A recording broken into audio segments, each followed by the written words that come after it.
प्रिय मित्रों, नमस्कार। स्वागत है आप सबका कहानी कला में। आइए सुनते हैं आज के कहानी कार्यक्रम में पंचतंत्र की एक प्रसिद्ध कहानी अविवेक का मूल्य।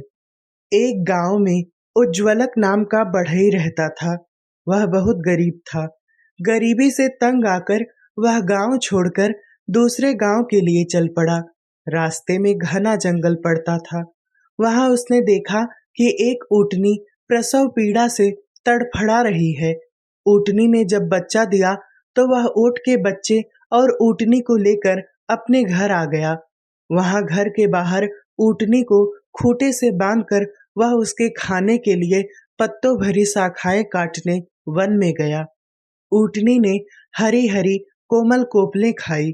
बहुत दिन इसी तरह हरे-हरे पत्ते खाकर ऊँटनी स्वस्थ और पुष्ट हो गई।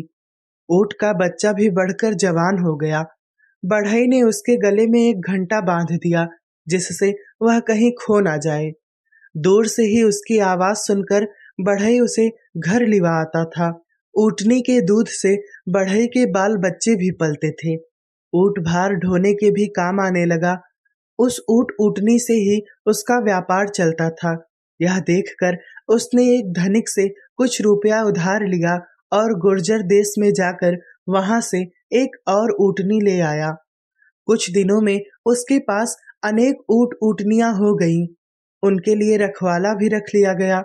बढ़ई का व्यापार चमक उठा। घर में दूध की नदियां बहने लगी। शेष सब तो ठीक था, किंतु जिस ऊँट के गले में घंटा बांधा था, वह बहुत गर्वित हो गया था।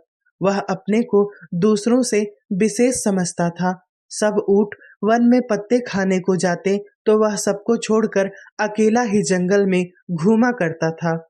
उसके घंटे की आवाज से शेर को यह पता लग जाता था कि ऊँट किधर है।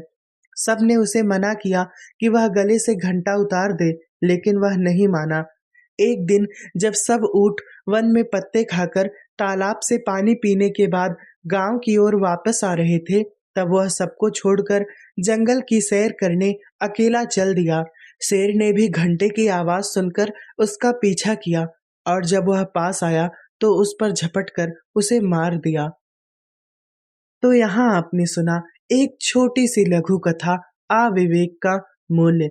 इसी तरीके से अन्य पंचतंत्र की कहानियां, हिंदी साहित्यकारों की कहानियां, प्रेरणादायक कहानियां और हिंदी की बहुचर्चित कहानियां सुनने के लिए आप जुड़िए हमारे चैनल कहानी कला के साथ।